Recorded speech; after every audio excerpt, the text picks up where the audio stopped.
दिव्यास्त्रों की प्राप्ति। एक बार वीरवर अर्जुन उत्तराखंड के पर्वतों को पार करते हुए एक अपूर्व सुंदर वन में जा पहुँचे। वहाँ के शांत वातावरण में वे भगवान की शंकर की तपस्या करने लगे।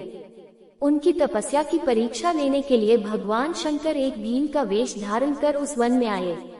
वहाँ पर आने पर भील रूपी शिव जी ने देखा कि एक दैत्य शूक का रूप धारण कर तपस्यारत अर्जुन की घात में है। शिव जी ने उस दैत्य पर अपना बाण छोड़ दिया।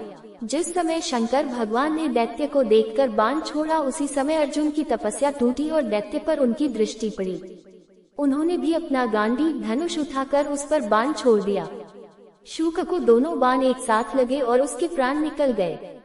शूक के मर जाने पर भील रूपी शिव जी और अर्जुन दोनों ही शूक को अपने बाण से मरा होने का दावा करने लगे।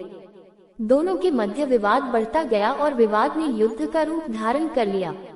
अर्जुन निरंतर भील पर गांडीव से बाणों की वर्षा करते रहे, किंतु उनके बाण भील के शरीर से टकरा कर टूटते रहे और भील शांत खड़े हुए मुस्कुराता रहा। अंत में उनकी तरकश के सारे बाण समाप्त हो गए। इस पर अर्जुन ने भील पर अपनी तलवार से आक्रमण कर दिया। अर्जुन की तलवार भी भील के शरीर से टकराकर दो टुकड़े हो गई। अब अर्जुन क्रोधित होकर भील से मल्ल युद्ध करने लगे। मल्ल युद्ध में भी अर्जुन भील के प्रहार से मूर्छित हो गए।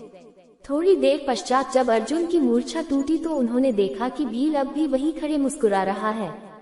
भील की शक्ति देखकर अर्जुन को अत्यंत आश्चर्य हुआ और उन्होंने भील को मारने की शक्ति प्राप्त करने के लिए शिव मूर्ति पर पुष्पमाला डाली, किंतु अर्जुन ने देखा कि वह माला शिव मूर्ति पर पड़ने के स्थान पर भील के कंठ में चली गई। इससे अर्जुन समझ गए कि भगवान शंकर ही भील का रूप धारण करके वहां उपस्थित हुए हैं। अर्जुन शंकर जी के चरणों में गिर पड़े। भगवान शंकर ने अपना असली रूप धारण कर लिया और अर्जुन से कहा, हे अर्जुन, मैं तुम्हारी तपस्या और पराक्रम से अति प्रसन्न हूँ और तुम्हें पशुपत्यास्त्र प्रदान करता हूँ। भगवान शंकर अर्जुन को पशुपत्यास्त्र प्रदान कर अंतर्ध्यान हो गए। उसके पश्चात वहाँ पर वरुण, यम, कुबेर, गंधर्व और इंद्र अपने अपने वाहनों पर सवार होकर आ गए। अर्जुन ने सभी देवताओं की विधिवत पूजा की। ये देखकर यमराज ने कहा, अर्जुन, तुम नर के अवतार हो तथा श्री कृष्ण नारायण के अवतार हैं। तुम दोनों मिलकर अब पृथ्वी का भार हल्का करो। इस प्रकार सभी देवताओं ने अर्जुन को आशीर्वाद और विभिन्न प्रकार के दिव्य एवं अलौकिक अस्त्र शस्त्र प्रदान कर अपने अपने लोकों को चले गए। अर्जुन को उर्वशी का शाप। अर्जुन के पास से अपने लोक को वापस जाते समय देवराज इंद्र ने कहा, हे अर्जुन, अभी तुम्हें देवताओं के अनेक कार्य संपन्न करने हैं, अतः तुमको लेने के लिए मेरा सारथी आएगा। इसलिए अर्जुन उसी वन में रहकर प्रतीक्षा करने लगे।